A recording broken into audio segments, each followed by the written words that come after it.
A list of the topics, themes, and subject matter for the episode can be found in the chat or description below.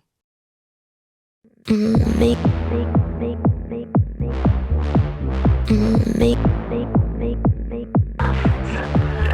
three of us, we are soldiers. My girls are better than your girls, 'cause they're not really girly girls, like a girly girl. They're really cool, not that shallow. Cool, not that shallow. My girls are better than your girls, 'cause they're not really girly girls, like a girly girl. They're really cool, not that shallow. The three of us, we are soldiers.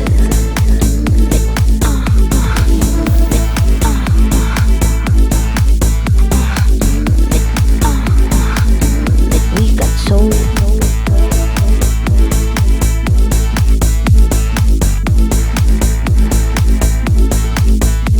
The three of us, we are soldiers. The three of us, we are soldiers. The three of us, we got soul, we are soldiers.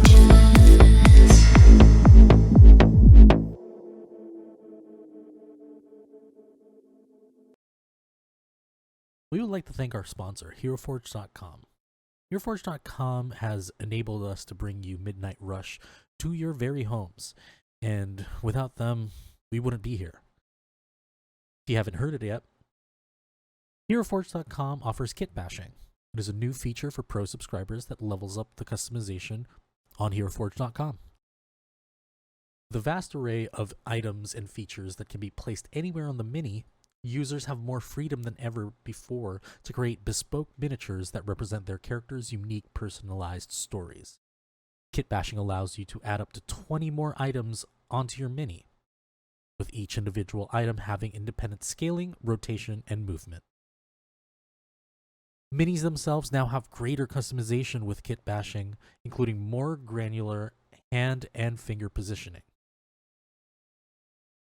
independently posable legs and feet, and scaling for individual body parts. Items added to the Mini via kit bashing can be nested together into folders in the kit bashing menu on the right side of the screen, which allows them to be scaled and moved as one unit. Kit bashed minis can be purchased in any form currently available on Hero Forge, including both physical products and such as color printed plastic or color standees, as well as the digital products such as STLs. Visit HeroForge.com and make your Mini today. Oh. So, let's say how would one destroy one of these stones? The librarian might know. There are spells that can destroy one of these. Where's the library? Go straight there, take a left, first left, then second right, then first left again, then another left, and then a right. And they give you a very convoluted way to get there until they realize I should just show you. Oh, as soon as they finish saying the directions, I'm going to start walking that way. I actually have a specialty of memorization, so I think when people info dump me, they like I remember it. So you lead the group as if you've been here before. Super easy. You start to see a lot more of things. You start to see wands. You start to see just alchemical stuff, like alchemical ingredients, some components, and you get to this stall. Just has books in it. And you see an old man just reading a book on a rocking chair. Oh, hello. Can I help you? Hi. Don't mean to bother you, sir. We were wondering if, like, you have books on destroying philosopher stones. I'm sorry. Can you say that again? Tinny leans into his ear and goes, "We're looking for a book about philosopher stones." Oh, yes, I have one of those.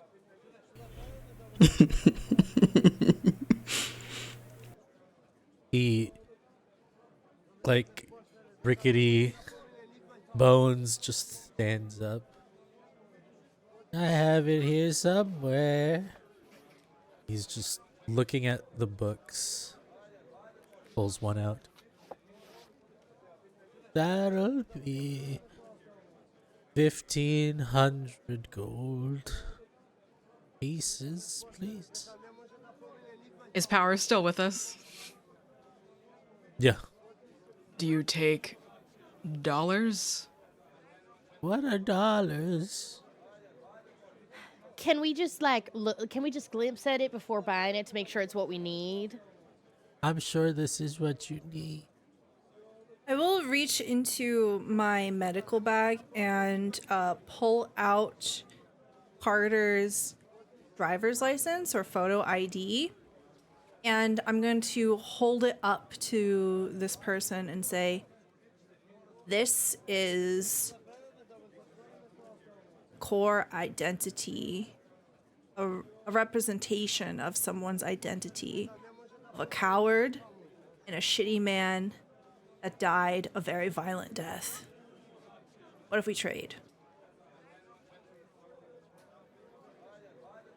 You want to trade me a violent death for this book?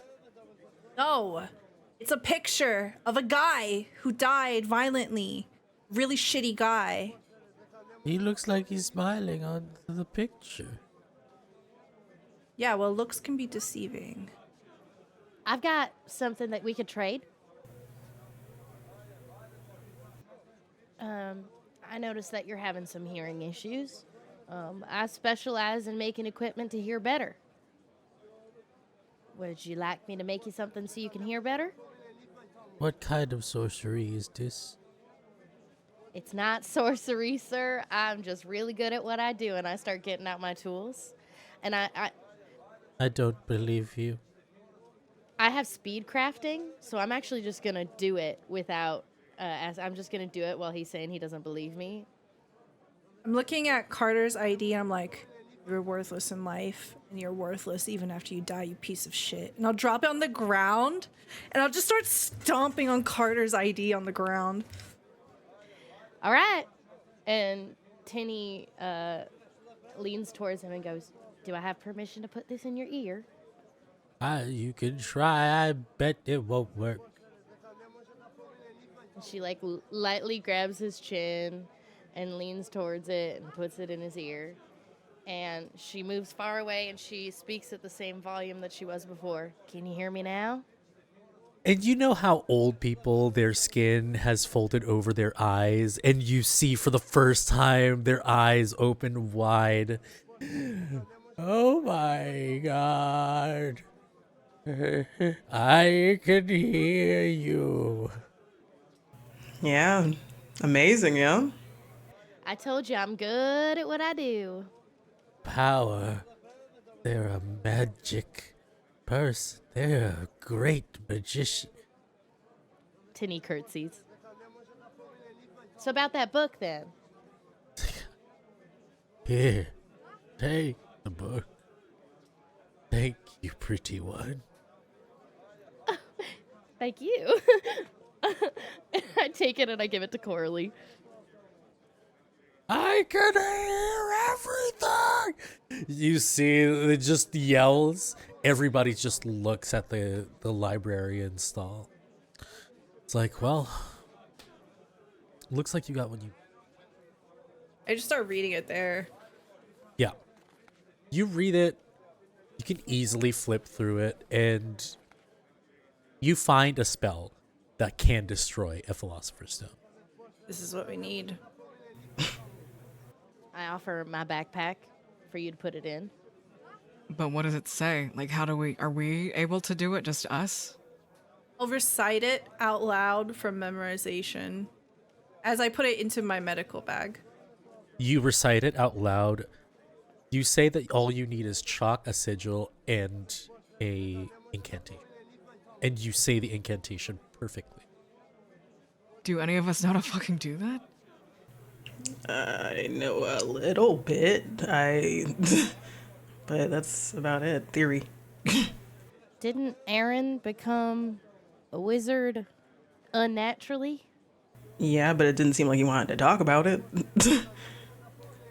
We probably need to give him something too. Maybe we could become a wizard unnaturally. I don't think it's a good idea to do what Aaron. Who says that? Is that like power? Yeah. And Power's leading you back to the square. Well, what did he do? It's none of my business to share, but Aaron sold their soul to a demon, and we fought tooth and nail to get it back, so I don't know. That's an option. This man.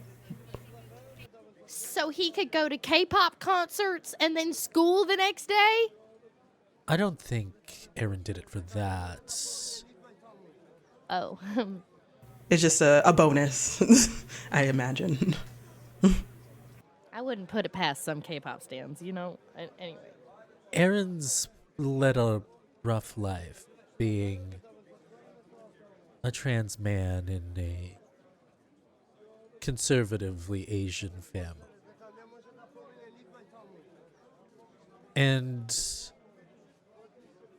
being second to what magedom in the city calls a prodigy, there's a lot of pressure that comes with it. Don't know what that's like. Tinny looks at Chungyol, realizes they're being sarcastic. Look, I'm sure you'll be able to figure it out, but right now, I have my own troubles. Stay as long as you want, figure out as long as you want. But, I have to attend to some matters. And Chanyol, please stay alive until we can get good with your deal. I'll see you all. 1 second. Tinny quickly scribbles something on a piece of paper, and she hands it to Power, and she says, "Can you give this to Pretty?" And it's Coralie's phone number. Power takes it. I don't know how she's going to use this, but sure. She leaves. There's a lot of like tables. There's Chanyol, you've been here before. There are pretty much like stalls that you can just go to that are kind of like mini food like booths.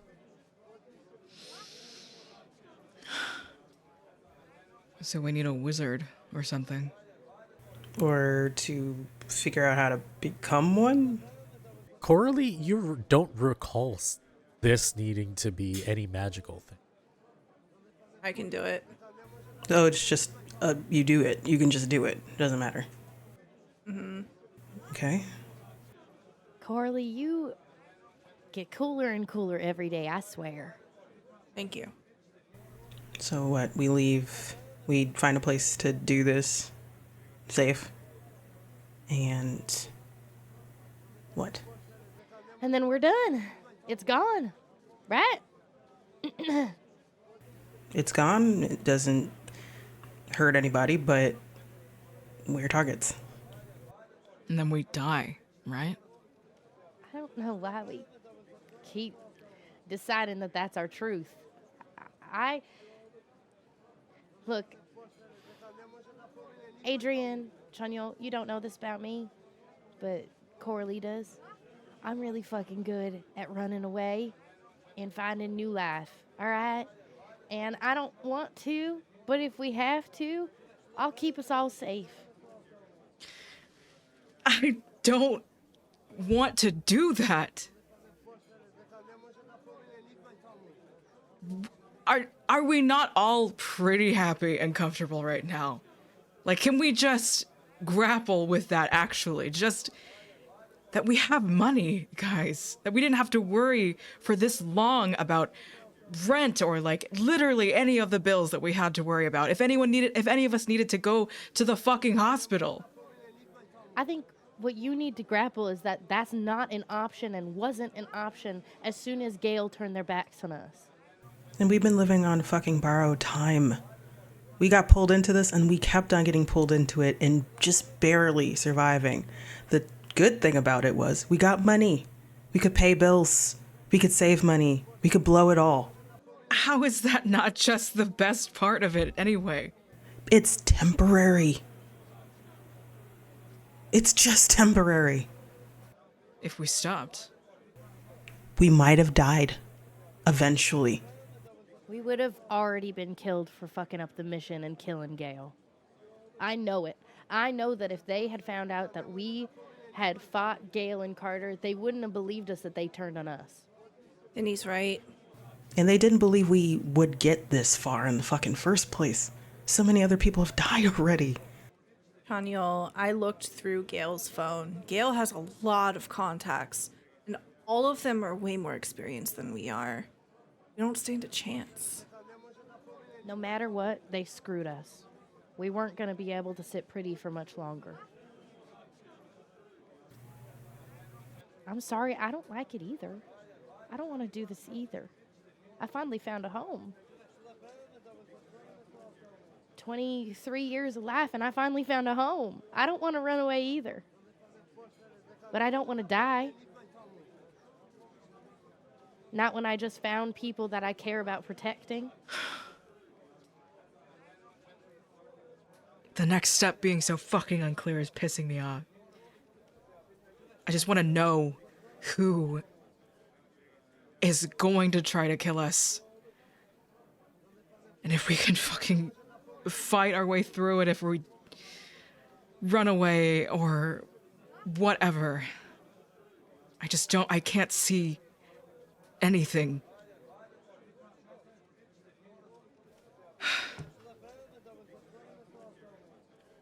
I don't know what to do. We try to fucking live. And we stick together. At least we have each other, right? I look at Adrian. You and the vampire. Yeah. Huh? Shh. I'll tell you later. Just say like putting my hand on. No. I think we're talking about it right fucking now. What about it? What's happening with that? What's the end goal? Did you think there would? What did he say to you? What has he been giving you or whatever? What's it? What do you think he's been giving me? Time? Love? An out? An out. That I don't plan on taking. Are you seeing? Are you still seeing the vampire from months ago? Yes, I am, Tinny. I have been seeing Shahad for a while.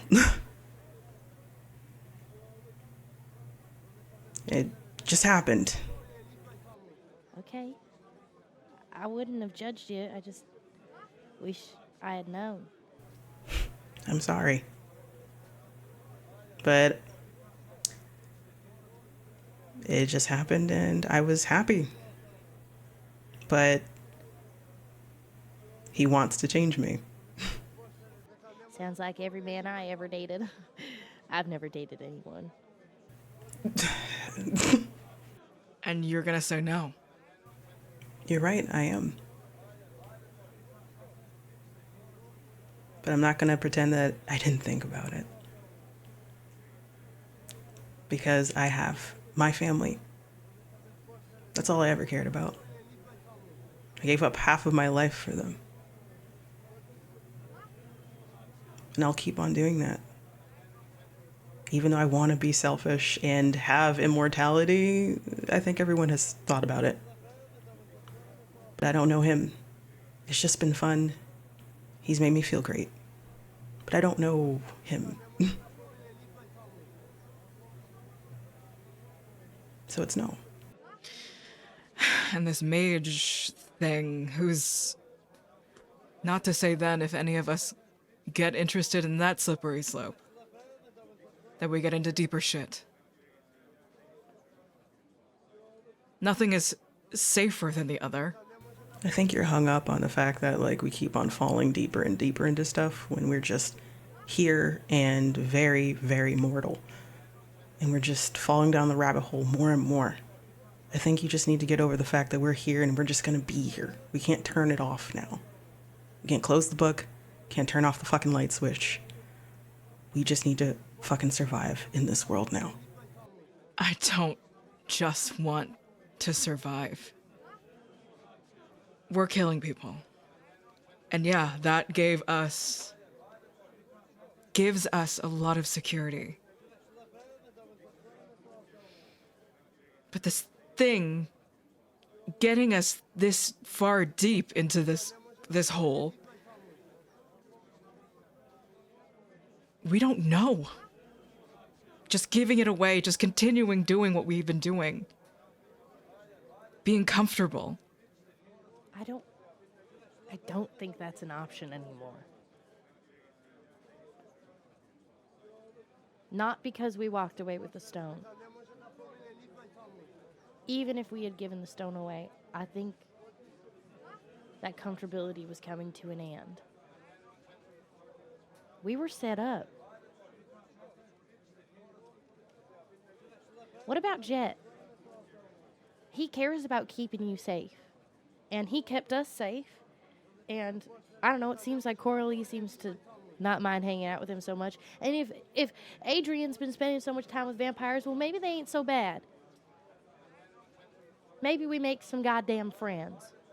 You hear from behind you.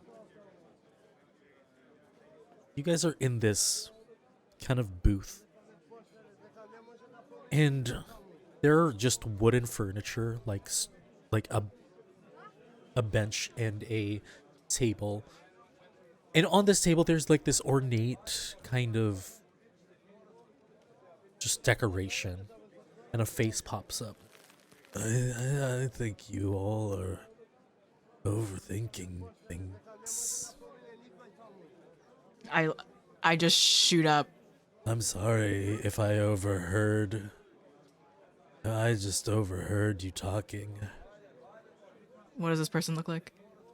It looks like Grandma Willow, but it's more masculine in features. What in the Alice in Wonderland is this? My name's Aloysius. It's a sick ass name. Trying not to like freak out, but like. But I can't help but over here.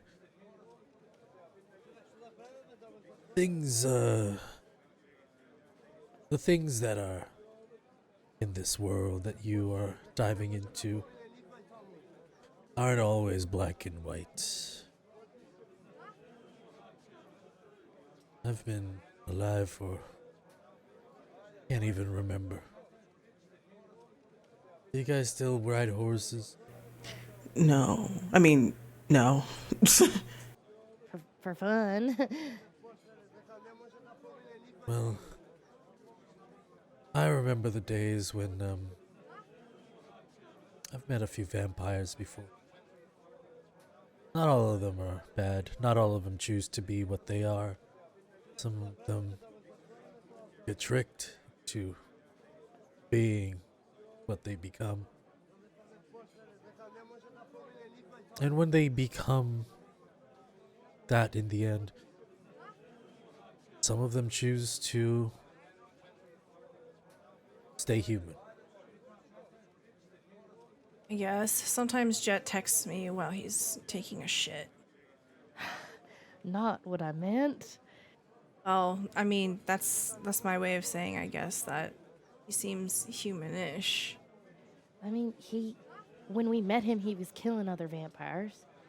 He can walk in the sun, and he's been saving us puny-ass humans. I do have my reservations, though. It could be a means to an end, you know? I think it's all a means to an end. I think it all is. I think it all is. Yeah. Can someone scratch my nose? Adrian reaches over and like scratches his nose. He's just really. Oh, I am so sorry. Oh, it's been itching for about 300 years. Thank you. Thank you. Do you have any wise other tree shit you want to fucking say? Yeah. Stop being so angry. Tinny kind of smiles, but not at anyone. You got something about you, kid? I get that a lot. Yeah, that sucks. But hey, you can be in my position and you can be a piece of furniture for the rest of your life. Want to trade places? No. You sure? I'm gonna pull my gun out at this tree. Hello? And Tinny gets in front of you and tries to grab at your gun. Yeah. Relax, buddy. Tinny's gonna take your gun from you. Just let you. And the face starts to fall asleep. I don't say this lightly, Chunyol. I think you need a fucking nap. And I put your gun in my pocket. The moment we leave this place, the time. Maybe it's already too late. The time is up. Well, you better destroy this fucking thing then, huh? Said you can do it, right, Coralie? I can do it. Let's do it now. I wouldn't want to do it here. Which place are you guys going? I want to go back to my apartment to get my stuff. I think we have to split up. How about this? We'll meet up at midnight at my place. I think Tinny's gonna go with Chunyol to make sure he doesn't ditch. It's fine. I already know what you want packed anyway. I'll put all your favorite things in a bag. Thank you. I guess I'll meet y'all later. At midnight. You all disperse to your respective places. Chunyol, Tinny, you go to Chunyol's apartment. Adrian, you go to your apartment. And Coralie, you go to yours. Adrian, this apartment, is this the one that that your sister lives in? Mm-hmm. You come home. You open the door.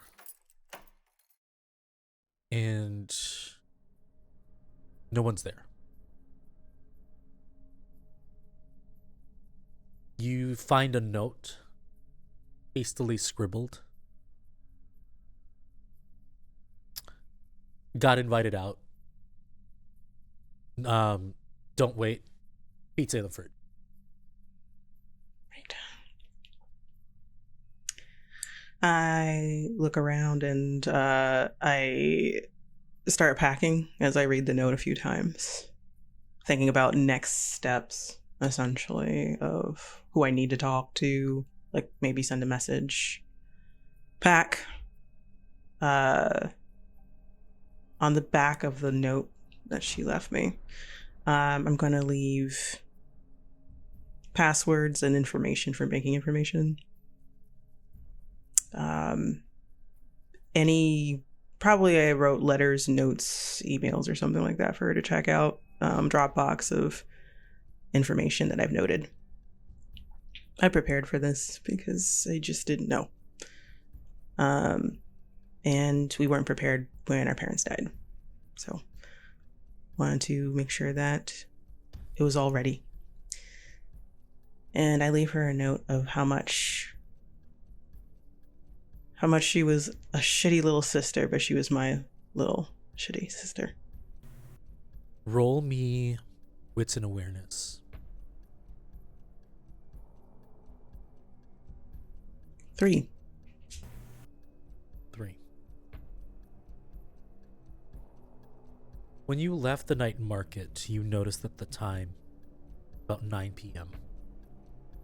Instead of giving you more time, it took away time from you. With 3, you start to walk around, you pack. You go into your sister's room and you notice that everything is there. Except for one thing that you always tell them to have is a night bag. This night bag that you bought them one day, saying, hey, in any emergency, bring this bag and then leave. Like, in case of like a fire or anything, grab this bag and leave everything else. And that bag is missing. After leaving everything, like, and seeing this, I call her. Busy line. Can't get through. Fuck. I don't know if Adrian would do this. Yeah, he would after everything that's been going on. Like, find my phone app on hers. You do the Find My Phone app and it is right in front of you. It is underneath her bed. I crouch down. The screen is cracked. It's broken. You start to notice bit by bit that the room has been put back. Things are a little bit askew. You walk around noticing these small changes, and you have a small broom closet. As you walk next to it, you slip on something wet, and it's a trail of, not a trail of blood, but blood leaking from the closet. It's starting to pool, and it's a lot. Oh shit. No. Like, I get my footing after slipping. I slam the door open. I'm assuming it's like one of those. Sitting in the back of the closet is your grandmother. Her face is untouched, but bite marks and claw marks on her arms, on her body. The blood has been dripping. You do find that in her hand is an eye. She did not go out without swinging. As the smell of bleach from the cabinet hits your nose, you start to notice that this place has been cleaned.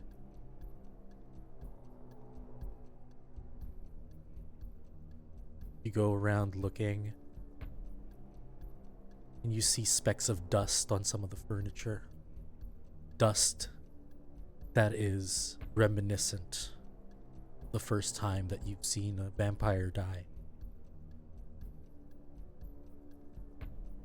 You get a phone call.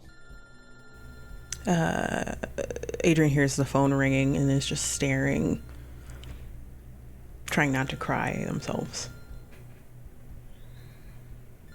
Looks down to see what it says. Beloved. It is Shahad calling you. I ignore. Calls you again. I answer. Adrian?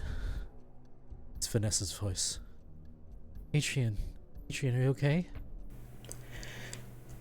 Why are you answering from this phone number right now?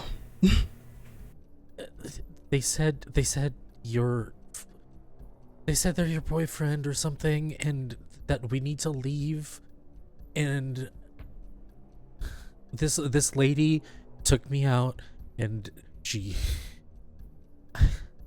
jumped from She carried me in the bag, and she jumped from the balcony. Are you okay? What happened? I'm okay. I'm fine. I'm fine. I don't know. Is Grandma okay?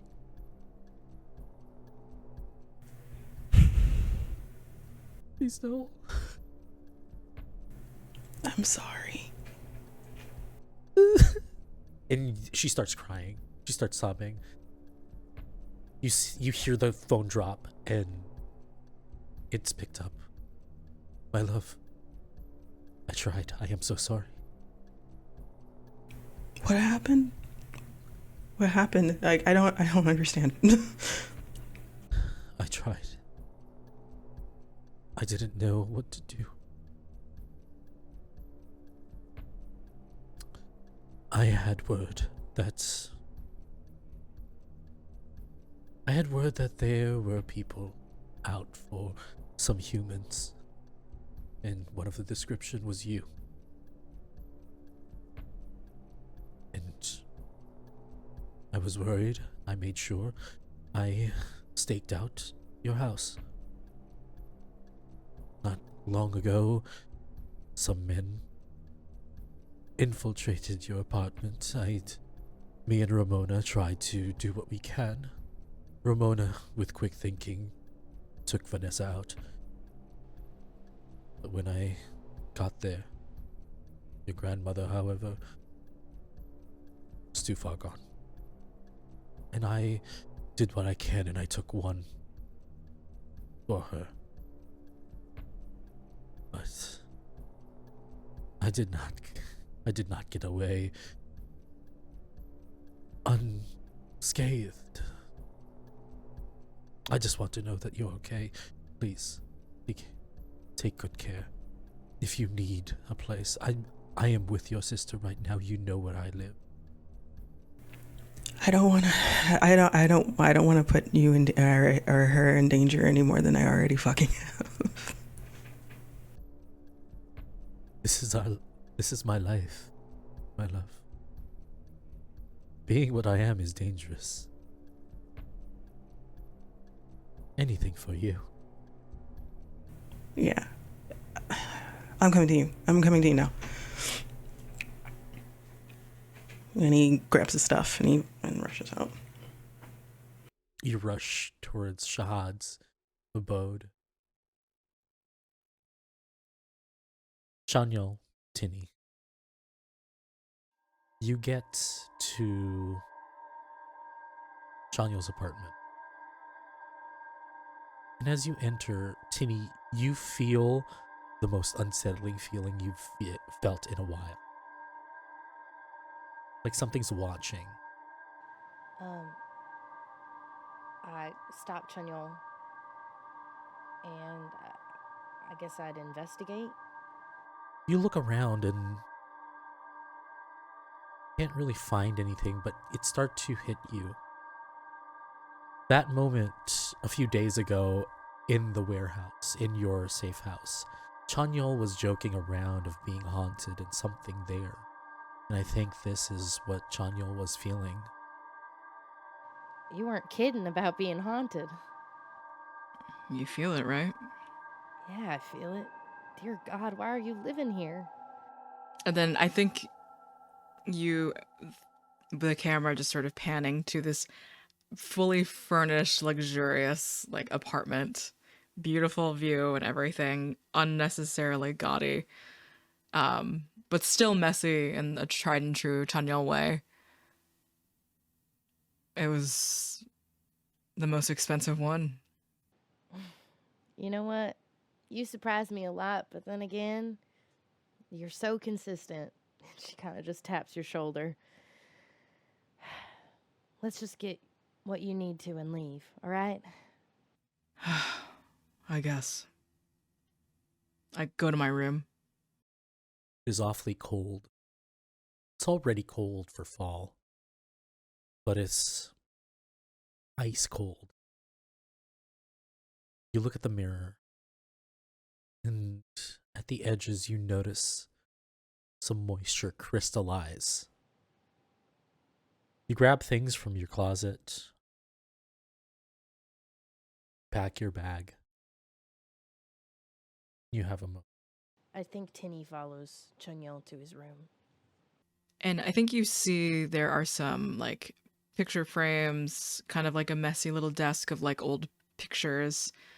They're like very plainly out, like ballet awards. And like there is one picture of what seems to be like two sisters and like parents that look like Chanyol and Jihe, the woman, the Chanyol sister that you saw.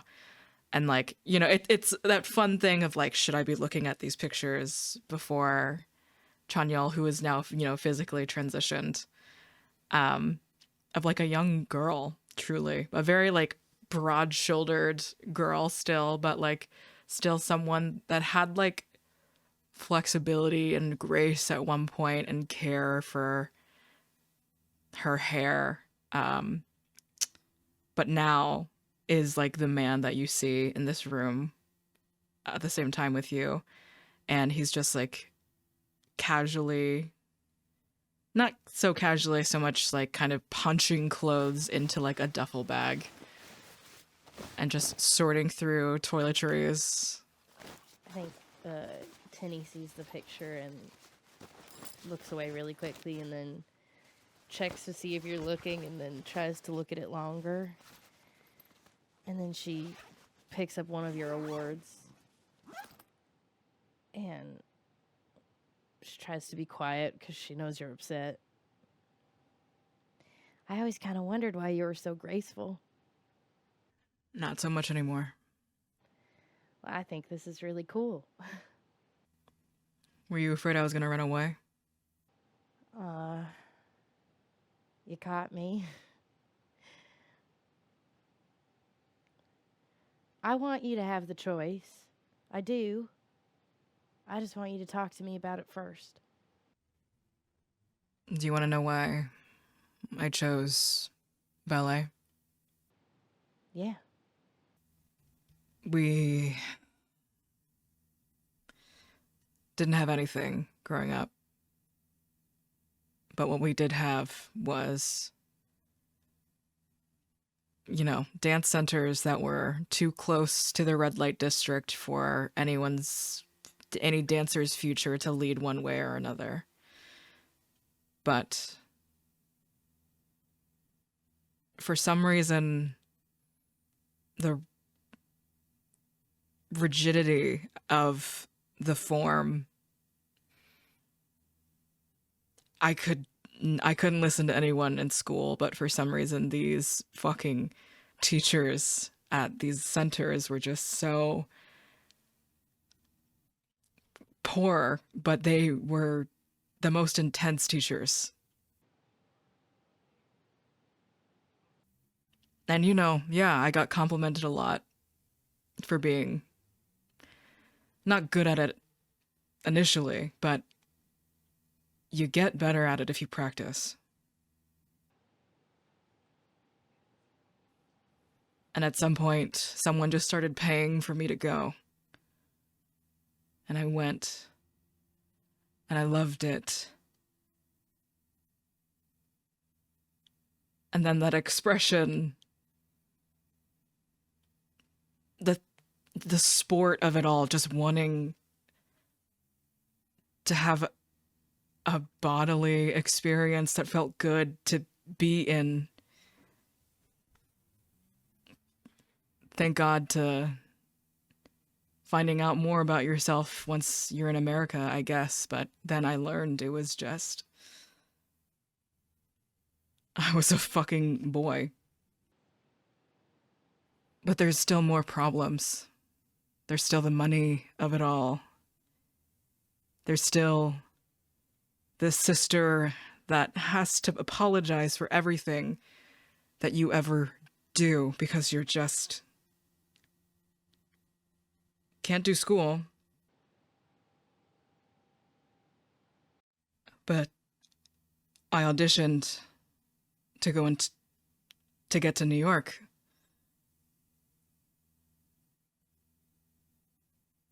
And this is a weird story, but it was between me and this other kid. And I just hated them. They were just so much better than me in every regard. Just didn't cry, didn't fight people. Maybe they did. Maybe outside of school. They were a little fucking smarter that way too. But it was being offered to me, and it was being offered to them. Full ride. Conservatory.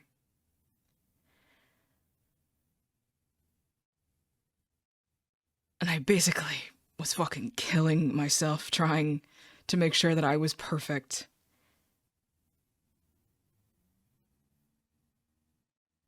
They didn't show up. They just were late or something, just something happened. And I got it by default.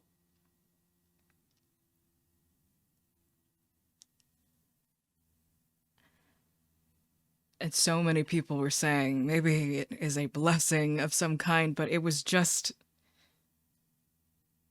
it pissed me off in a way that I still don't really know why.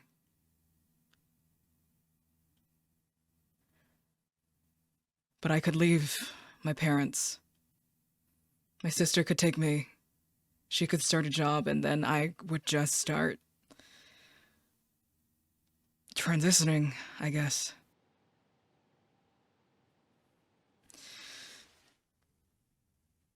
But I don't know why I don't remember why I started talking about that.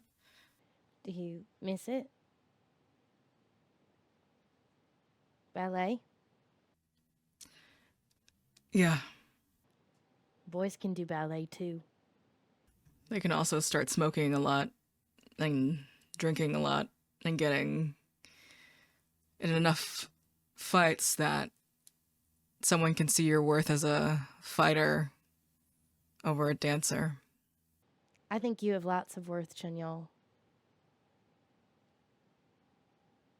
I think that you don't lack to seem like a good person, but you are one. I think that you're smart, and you're interesting, and you're cunning. You clearly are graceful, and yes, you're good at fighting. But that's not the only thing that makes you shine.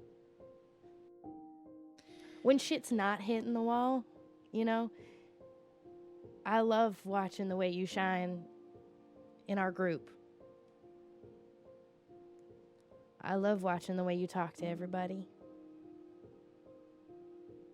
I love watching the way that you are the host. You play the host when we go out to dinner, and you make sure everybody feels real good and accepted and wanted. But I also want you to know that your anger is valid. I'm fucking angry too, but I just don't show it the way you do. I think a nose wrinkle that you have seen before in being embarrassed in Chanyol's face. A sustained nose wrinkle then kind of leads down to, it's like a very blushy, angry, frustrated, long day, like tear rolling down his face. Tinny kind of scooches closer and she's hesitant, and then she goes to wipe the tear. And I go in to hug you. Oh. Tinny hugs you back. I don't know why it feels terrible to just want to be comfortable.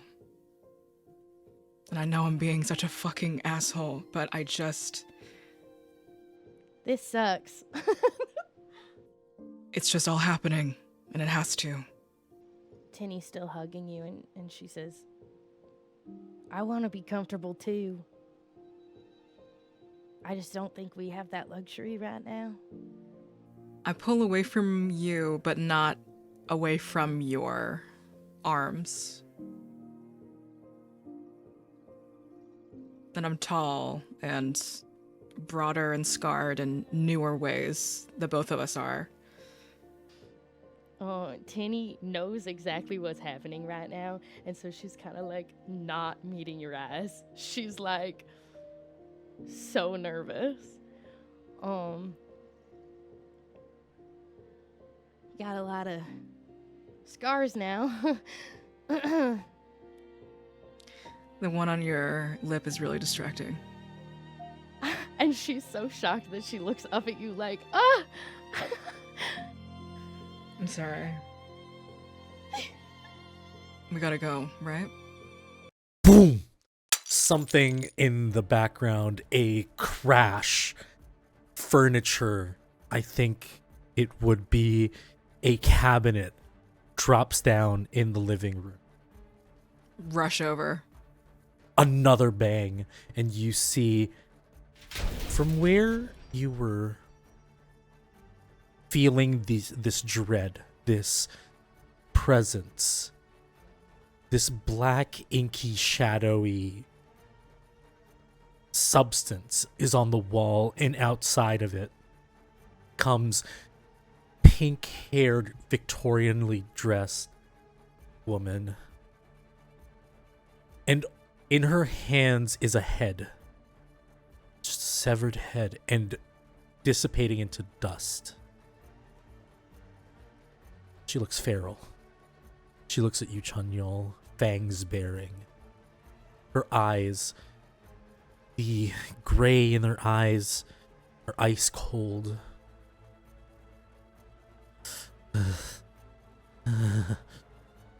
Need to leave. I need to go.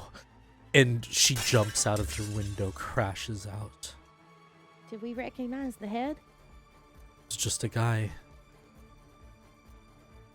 You start to hear the door open. Your front door. Give me my gun. Tinny gives you your gun and she gets out hers. In walks a very well-dressed man. Sleek back hair. It's the middle of the night and he's wearing shades. All intents and purposes. He's wiping his hands. There is what seems to be an army behind him outside.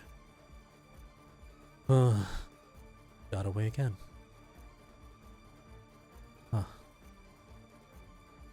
Two of you must be the cleaners. So, where's the stone? We don't know what you're talking about. Please. Very handsome man.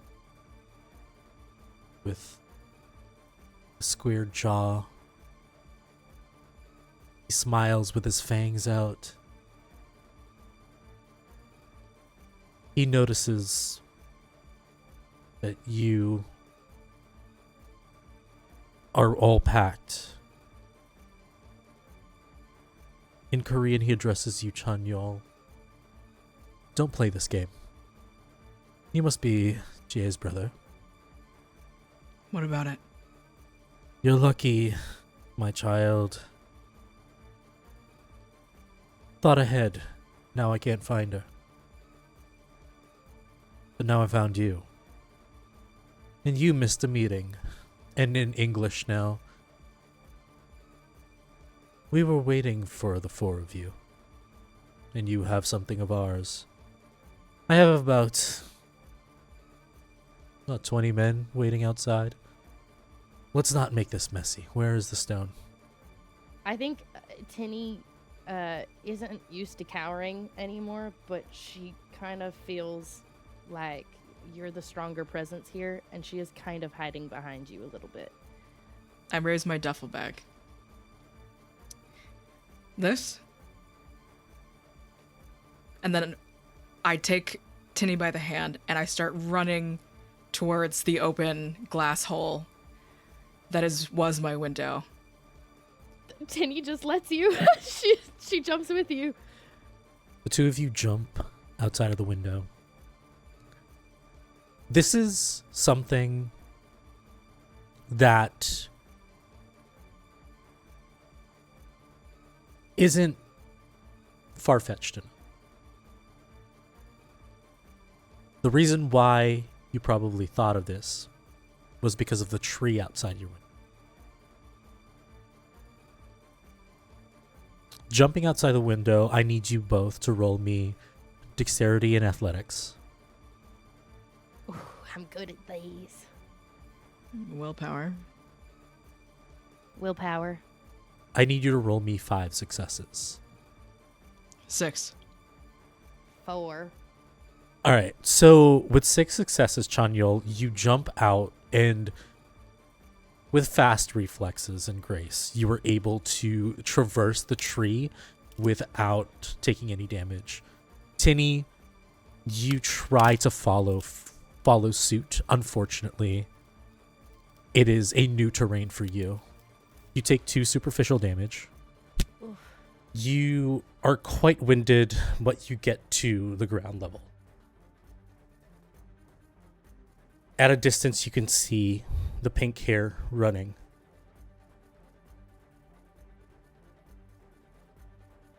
You look up, gentleman with the suit just looking down on you. You see about 5 people come out of a car, starting to head towards you. Just start running to our car. I think Tinny is trying to get her phone out of her pocket so she can let the other 2 know. You send a text. Adrian, you get it. You guys get into the car and you start driving. Coralie, you're alone at the house. As soon as I get to the apartment, I'm just kind of looking around, looking at my plants that are lined up against the window. Tinny and I have spent years trying to take care of them. And when we first bought them, they were small, freshly potted, and these have come teeming and unruly. Coralie doesn't know anything about plants, but they were thrived regardless. That was something that they did together. And as Coralie is floating through the apartment, grabbing things to build a bag for herself and also for Tinny, she can't help but think about how there's not going to be anyone to water the plants anymore. And moving between the bathroom and the bedrooms, she's going to text Jet. And she's essentially going to say, "Hey," with a bunch of Y's. Yeah? As a reply. Why aren't you asleep? Vampire, remember? Yeah. So, have you run away before? Yeah. I think we need to run away. Why? Vampire stuff. They just kind of type, and then they stop typing, then they type, then they stop typing, and then they type and they say, "What's wrong?" We visited the Nighmarket today. Which is? Never mind. Then Coralie just goes, "Ugh," and continues packing. Then picks up the phone again. Do I need to be a wizard to do incantations? Probably not. I didn't think so. Continues packing. Comes back. Are you one of the good guys? You get a reply. Good is relative. Okay, but are you gonna be a dick? Fuck us over. What's this about? Coralie goes to the bathroom, and as she's shitting, she's texting. I'm probably out of a job now. Carter and Gail are out of commission. What do you think the next steps are going to be? I don't know. It must have something to do with the box. What do you know about the box? Nothing. You won't tell me anything. Ugh. Flushes the toilet.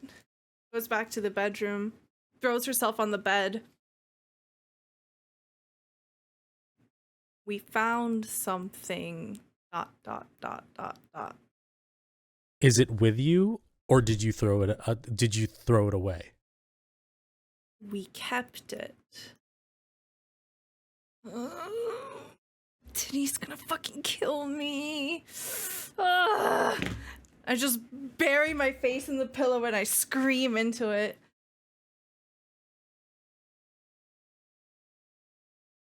You get several texts while you're screaming. You're in danger, get rid of it. However, whatever you need to do, you don't need that in your life. I'm coming over. Fuck. I technically didn't tell him. Fuck. I roll off the bed and I continue packing furiously. As you're packing, your radio suddenly blasts super loud. Man-Eater starts to play. I begin to fuck with the knobs, trying to turn it off. It's a song. You start to fuck with the knob and you stop, and then all of a sudden the music goes to a song called Somebody's Watching Me. And then it switches over to like a Runaways song. And you're starting to notice that something is trying to communicate with you that you should get out. It's the ghost. Oh, fuck. Okay. You start to see all of a sudden a chair all of a sudden rushes to the front door and hinges underneath the knob. Okay, that's really bad. That's the only way out of the apartment. You've all of a sudden see a window start to open up, and it's by the fire escape. Okay. Oh, fuck. Okay. I grab one of the plants and I begin to go down the fire escape. You start to hear banging. Doom, doom, doom, doom, doom. Oh shit. I'll like very carefully close the window and try to make my way down the fire escape as quietly as possible. As you're making your way down, you start to get a text, and it's from Tinny and Chanyol saying that... Okay, so I text, SOS, lots of people trying to kill us, meet at the safe house. I just send the address to Jet with no other context, and I just book it. Roll me dexterity and stealth. That's gonna be very bad for me. Willpower! Okay, I'm gonna use willpower. 1 success.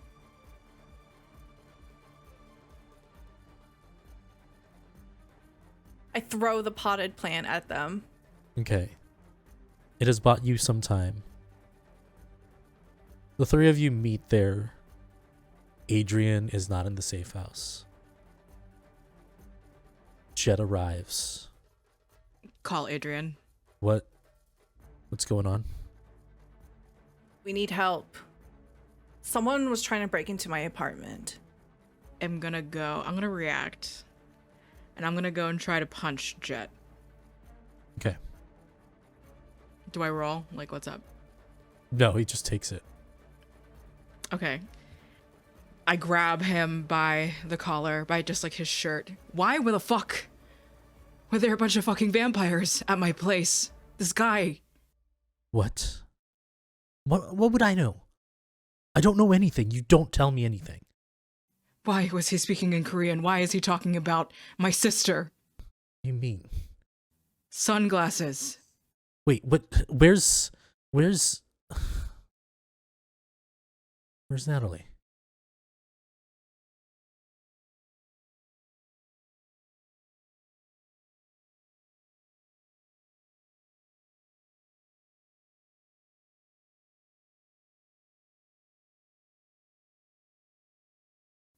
Your girlfriend.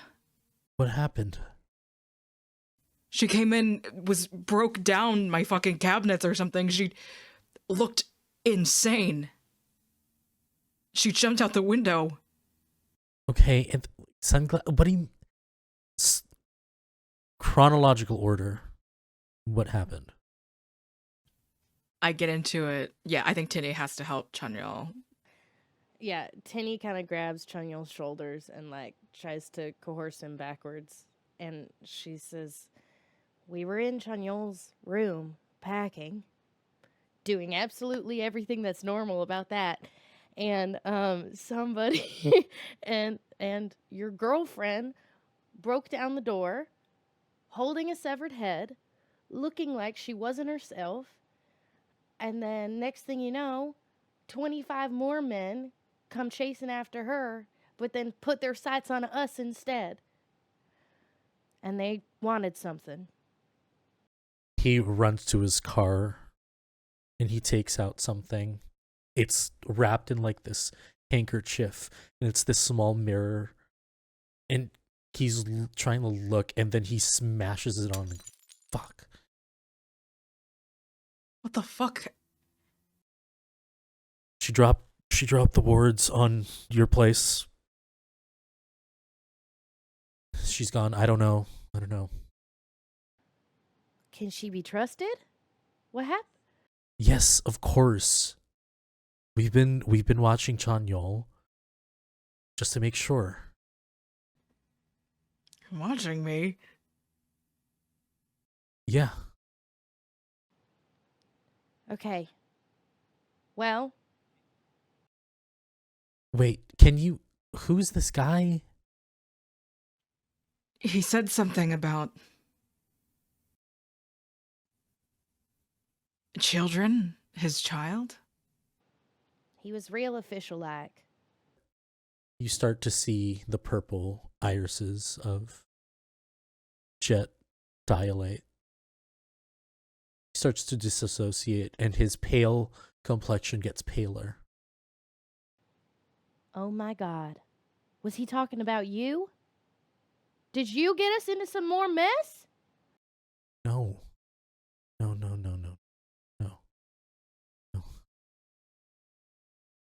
Where's the box? I look at Tinny. I take it out. I show him. He grabs it. He opens it. He closes it and just like puts it on the table. Just sits down. We're fucked. Where's Adrian? We don't know. I've been trying to fucking call him. He went to his apartment to get his things. I try calling him again. We all split up like they literally tell us not to do in Dungeons and Dragons, and we all split up. And now we can't get a hold of him. After, because I'm assuming several messages, like several calls at this point, message back, okay, family's not, ... Be there when I can. We need you at the warehouse. You see Jet just like, no, you're not safe here. If this has been your hideout, you're not safe here. Where do we go? He takes like piece of paper, just for no digital trail. He writes up an address. He writes a phone number. Shoves it into your chest. Call Adrian right now. Tell them to meet you there. There's a person there. Their name is Wendy. They will help you out. She's also one of us, one of my kind. She's my best friend, and I trust her with anything. She's with your sister right now. She's making sure that your sister's safe. Get out now. I'll stay here, and I'll make sure everything is safe. Tinny grabs that piece of paper from Chunyul and hands it to Coralie because she knows she'll remember it, even if we lose it. And I think Tinny's going to kind of walk up to Jet and say, "Sorry I misjudged you." Never. And then she's going to go to her locker and she's going to grab her leather vest that she stole from the first fucking episode. And she's going to don that shit because shit's real now. Text. I think we just try to keep calling Adrian so that we're not texting the address. And Adrian, you are told the address. It's all the way up in Queens and Forest Hills. I look at Coralie and I go, "Are you okay? Did you get hurt?" I'm fine. Okay, because I got hurt and I could use a little bit of... I got hurt. Oh.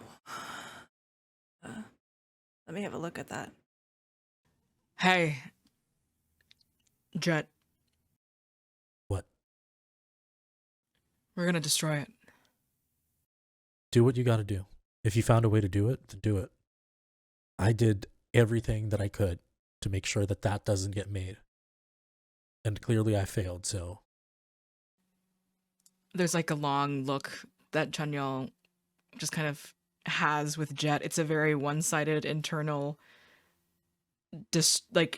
self-destructive monologue about so many things, but the only thing that comes out is thanks. Sure. Let's go, guys. All right. Tinny grabs the box and puts it back in her backpack. As you get to Shahad's place, what is going through your head? I think that with Adrian, he has tried very hard not to think about the people he lost in his life and how much his life has changed because of those losses. He's very much like, you just go with what happens next, right? You just survive to the next day and take care of the people you care for. But he put his sister in danger. Like, you know, he like tumbled into this, and that part wasn't his fault, but he still did. And now his grandmother is dead.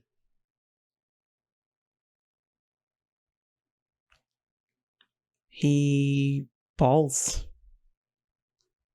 He weeps. And as you enter, tears streaming down your face,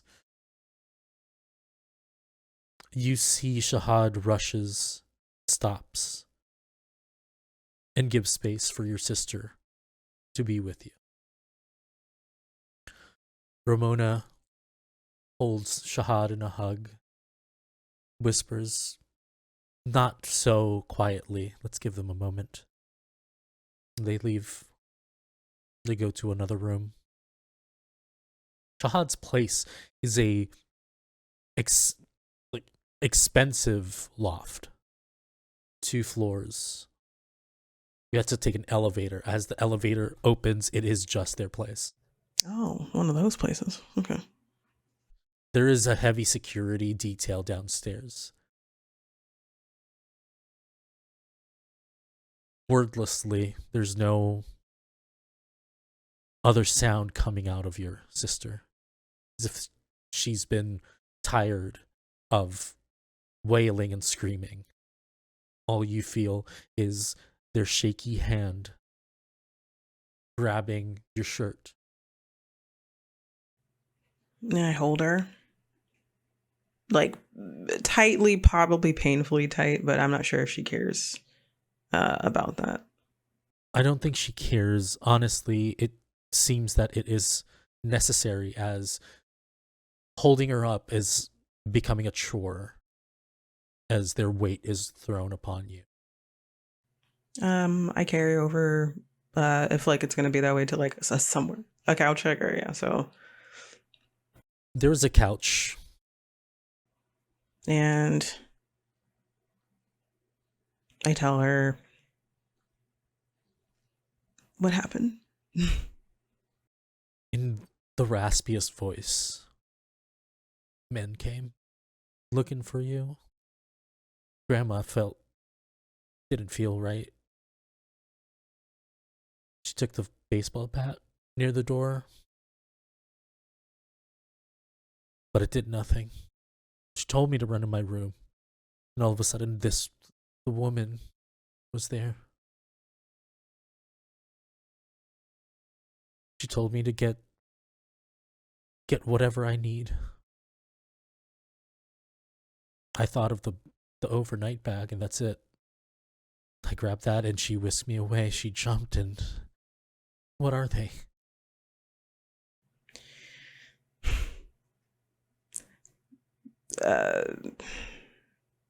Vampires. They prefer kindred, though. So, This isn't happening. This is a dream, right? This is a prank. This is some elaborate show. You're a celebrity now, and you haven't debuted yet, but this is a show that you're doing. You're playing a prank on me.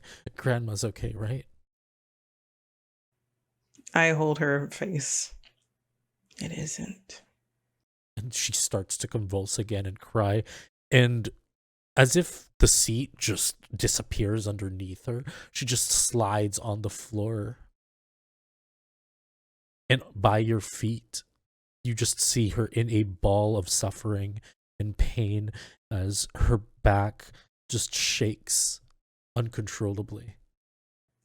I scoot down next to her and pull her into a hug, and I soothe her with, like, rub her back.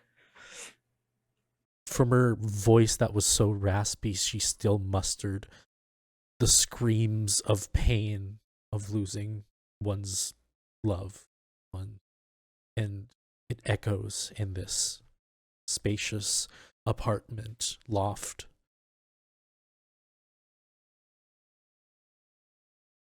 What is going through your mind right now? You start to feel your phone vibrating, but this is all that you can focus on. This is all my fault, is what Adrian feels in some capacity. And he sobs with her, doesn't scream, but like they just are suffering together. Wordlessly, she just rests in your arms, but quite catatonic. She can't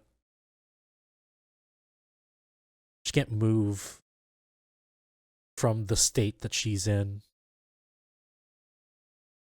The tears have all dried up. Nothing's coming anymore. Shahad walks in.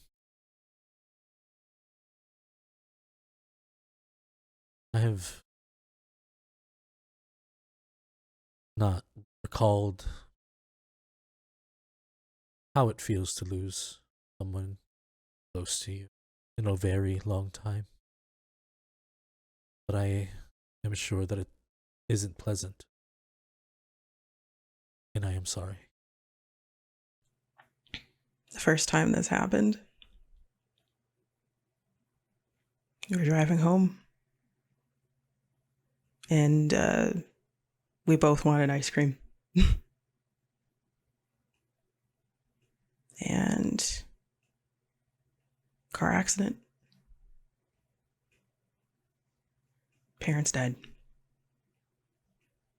Changed our whole lives.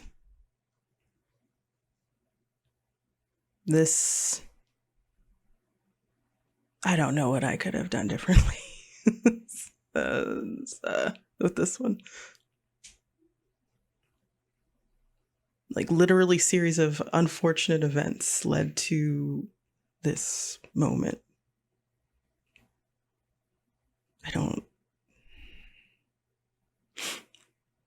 I like take her and I put her on the couch, like try to lay her down. Hopefully she can at least rest a little bit. Okay.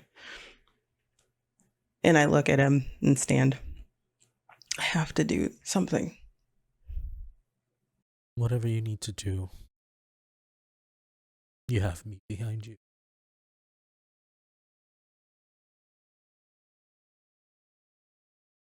We'll watch over her. Whatever you need to do, we'll protect her. Okay. I'll be back. But there's something. Yeah. I can't even say just thank you. I don't even know what to tell you right now. He just places his hand, caresses your face, gives you a kiss on the forehead.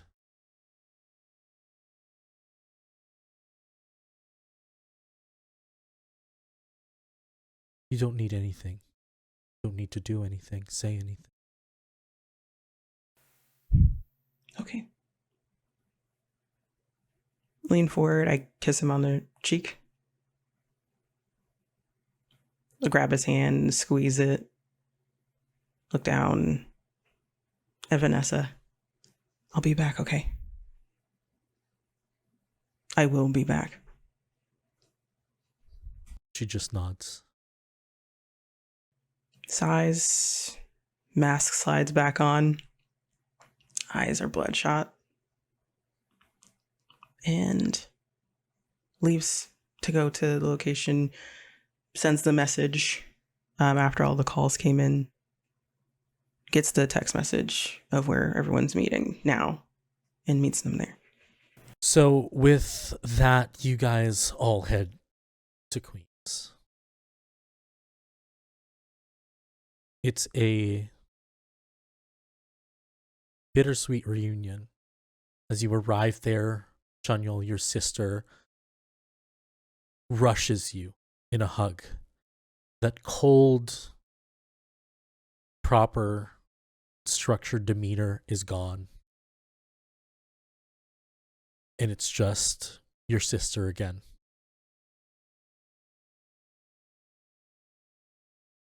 You see a purple-haired woman, same one that you bumped into at McCready's one time. And she says, well, hey, we're gonna be in for a night. As in a way that obviously is difficult, Chanyal immediately just goes up to you as soon as he sees you to hug you, mumbling in a very awkward, stuttery, embarrassed apology. But he knows he has to retract, and wordlessly... He doesn't let you. He does not let you. There's that moment of, oh, okay. And a hug in return, but it's one of those that like, hey, I'm not well. I am not doing well. So needed that for a moment before letting go.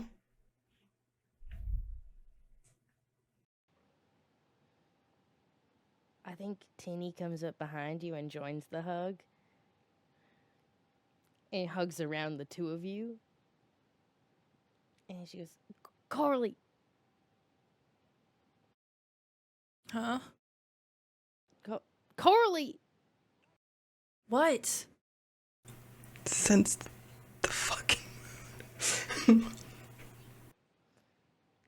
Come here and hug us We need a hug. All of us.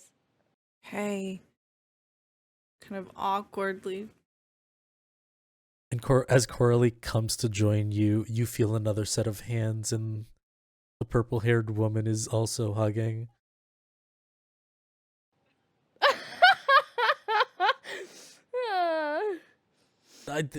It seems like a nice thing. I don't know what's going on. It's nice, but this is getting really awkward. No, it's fine. Okay. Yeah, I'm really embarrassed. Sorry, I get it. I don't know you guys. It's fine. We need to decide. Are we doing it tonight? Now? I think we should. Right? We got a big group of us here. I think we should. We got a big group of us here, and I just think the sooner the better. Right? Yeah. Yeah. Yeah. I mean, worst case scenario, they kill us and they get their hands on this before we destroy it. Worse things happen. So let's get rid of it before they can get rid of us. All right, I just need a piece of chalk and an empty place to draw on the ground. I just awkwardly look at Wendy. So we need to destroy something? Oh, sure. Yeah. You need chalk? She walks over.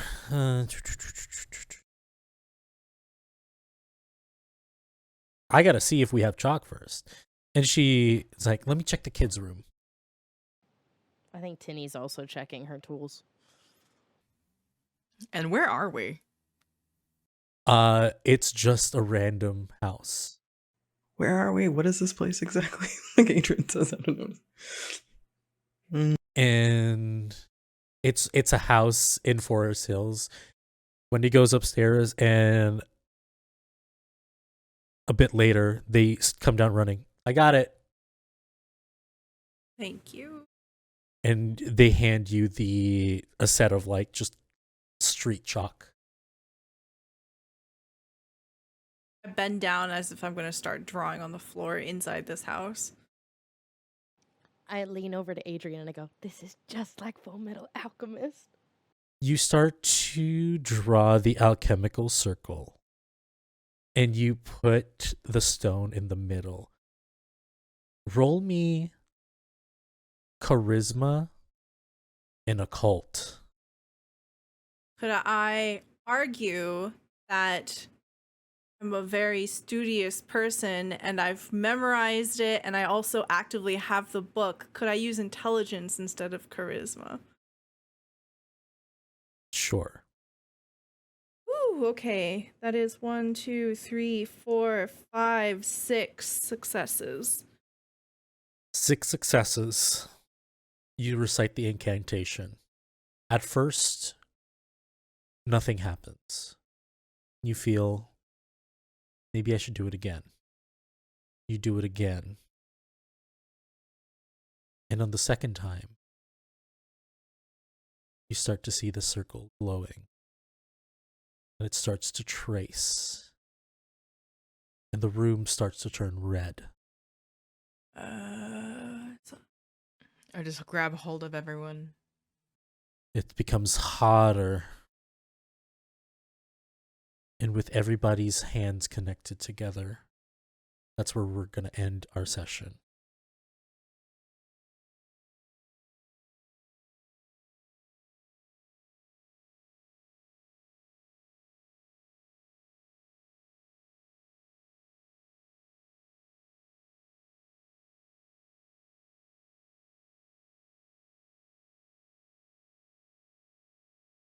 We see the aftermath of Chanyo and Tinny's encounter. It is an empty apartment, furniture strewn about, muddy footprints from boots of David's men litter the floor. As we focus in on a part of the wall, a shadowy figure emerges. Like black ink, it pulls the wall, and a being steps out. Jet begins to surveil the area, with broken glass crunching underneath his feet. He looks at the evidence of the amount of people David has under his command, and almost instantly he senses a figure behind him. He turns around and David, please tell me what Jet sees. The sound that leads David's entry is the sound of broken glass. A fine leather-soled shoe stepping on some of the ruins of this otherwise what once recently was a well-kept house. And there he is.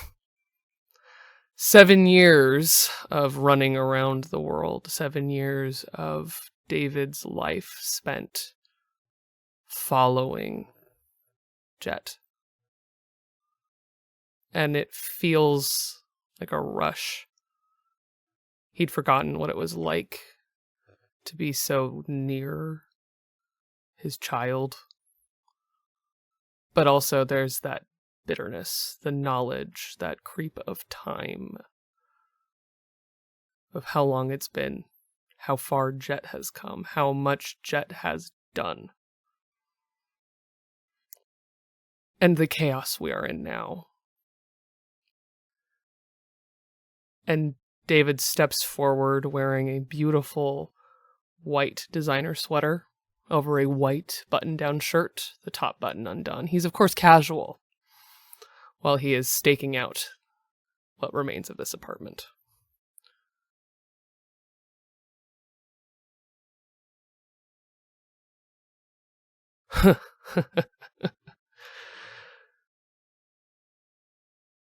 Hi. Jet squints as in the darkness he has a hard time recognizing who you are. But after some time, focus meets his eyes and he sees you, his maker, someone he hasn't seen over 5 years. There is a bit of panic. There's a bit of fear. He stills himself. He grits his teeth. His gaze meets yours. He simply asks, "What are you doing here?" Getting answers, apparently. Where are they? Not supposed to be here. San Francisco, that's where you're supposed to be.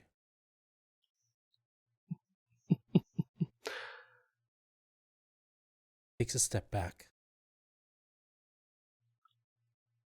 David steps closer.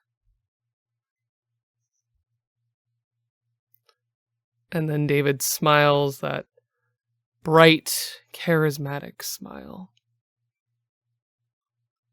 It's been a long time. I thought I'd come to town and see what all was happening over here. Looking for... And he looks around, feigning very, very lightly that he doesn't know what happened here. The owner of this fine abode. Are you following me? What are you even doing here? You think I don't know where you've been? You think I don't know where my lost, duskborn child has been? You lost the right to know anything about me. 7 years ago.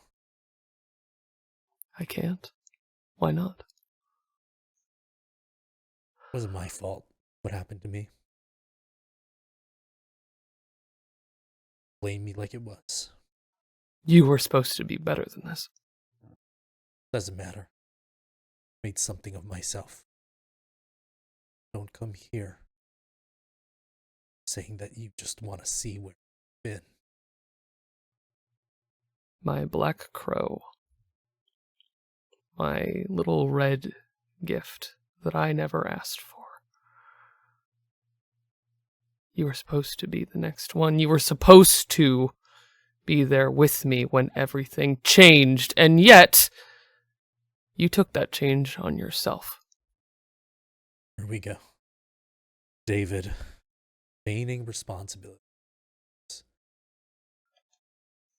You are my responsibility, Jet. I was your responsibility. Stop being true when you... As long as you are tied to me, you are my responsibility.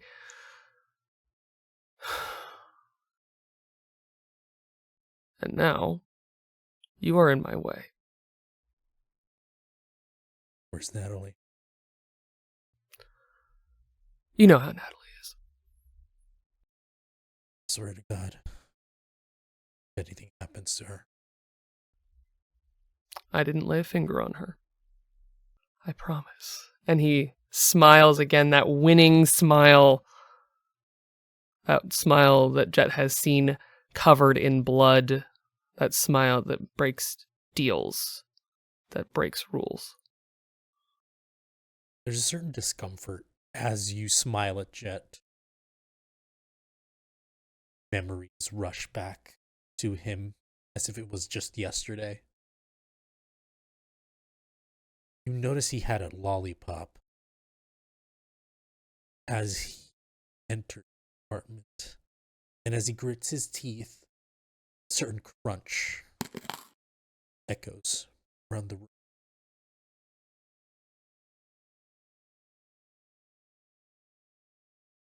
You start to hear from a distance beating wings of some creature, multiple. You're not quite sure what that is. But in front of you, Jet stands taller, confident. Jet pipes up, tells you, I'm only going to tell you this once. I'm warning you. Whatever brought you, whether it's me or something else, forget about it. You're warning me. Huh. And genuine kind of surprise comes to David. Jet's always been present, but not like this. And he sees suddenly in Jet the person that killed David's sire. The person that he's been following around the world. And there's a hint of something else in there. Not just the amusement of being rebuked, but a thread that very few people ever see in David. David Min has everything. David Min gets what he wants.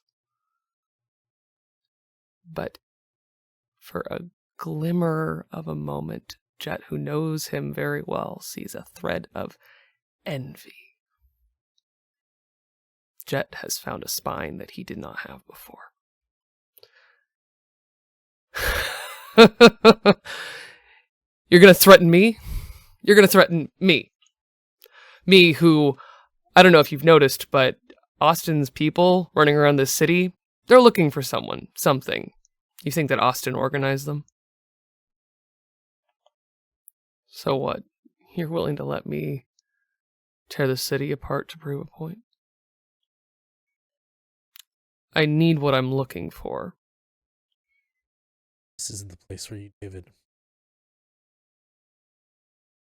Don't make me show you why.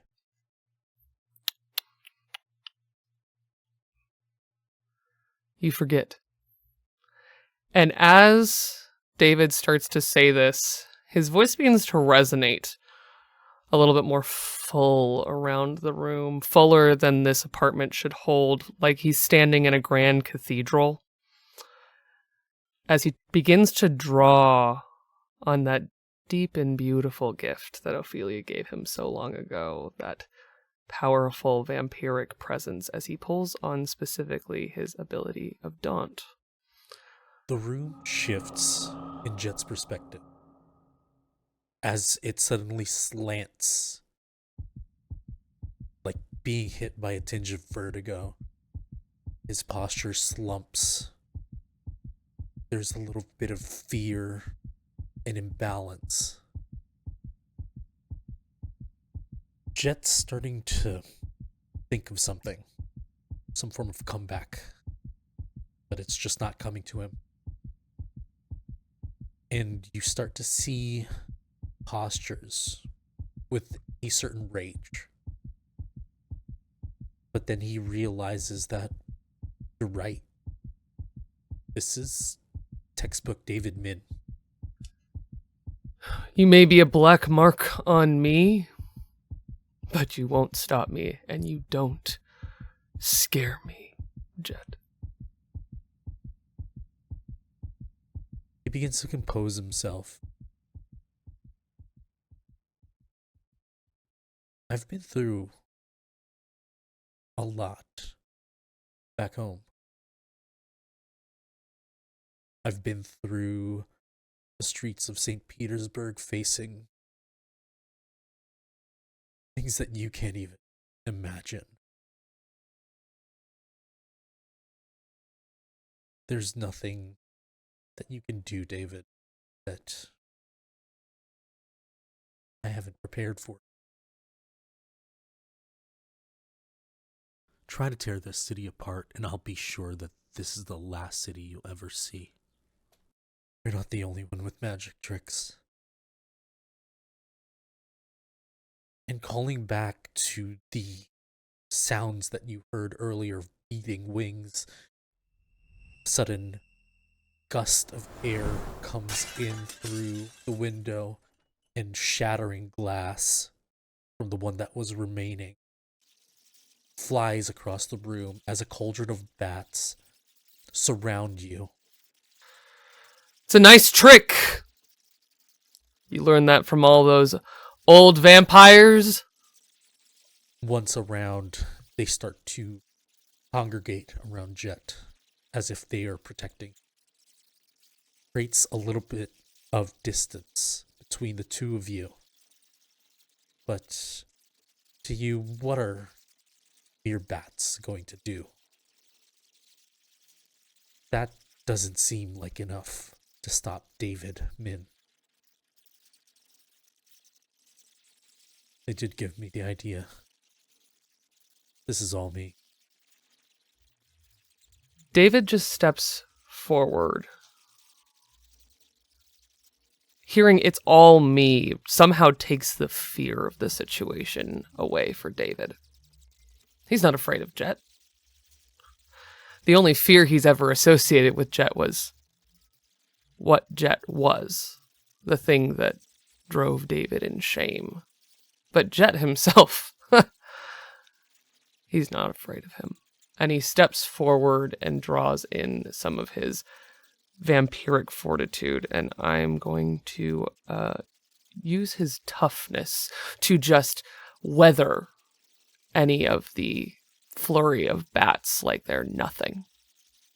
They tear through your expensive clothes like they are nothing, but to your skin, to your person, they do. Absolutely. No damn.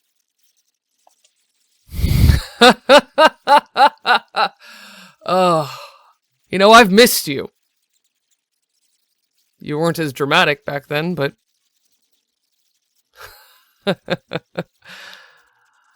Remember when we were close, Jet? Jet is frozen. Doesn't even notice the distance he's trying to put between you. That was a long time ago. 7 years is nothing for our kind. What you've done is impressive in 7 years. But it'll be incredible to you what I can do in a few days. Now get out of my way. Jet begins to panic. A manner of anxiety fills his gaze. He starts to flounder, and he is trying to keep his footing. Takes a deep breath, and he goes for it, looking you dead in the eye. I'm gonna end this now. And he raises his finger.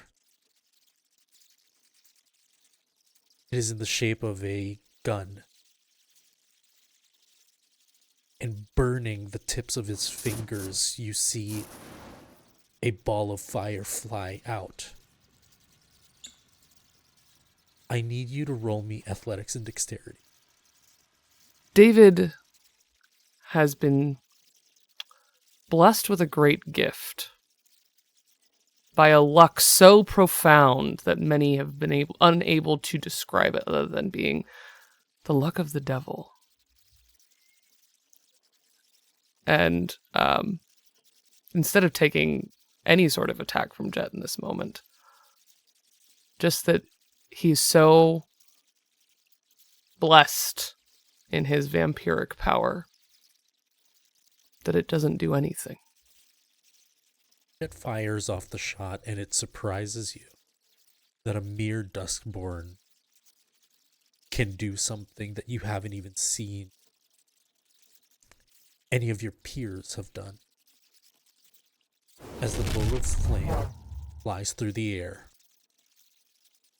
all of a sudden, a door opens and startles Jet.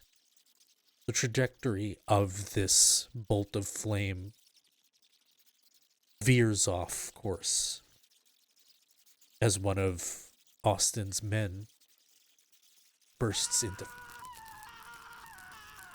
In the commotion, Jet takes this opportunity to run.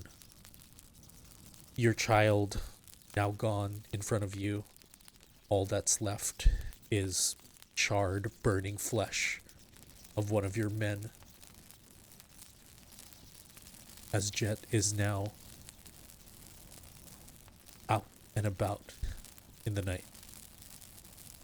I'll be seeing you. And David stands there, what remains of Austin's man burning beside him, the smell of burnt flesh, the door a little ablaze as well, and he stands there, the glint of fire in his sunglasses, and he watches Jet go, and he files this all away, adds him to the spider's web that goes all the way to Korea, all the way to San Francisco, and is all being drawn tight to find one thing. You make me nervous. You make me nervous. You make me nervous. You make me nervous. You make me nervous. You make me nervous. You have a way of making me sweat when you walk in the room. My heart skips a beat.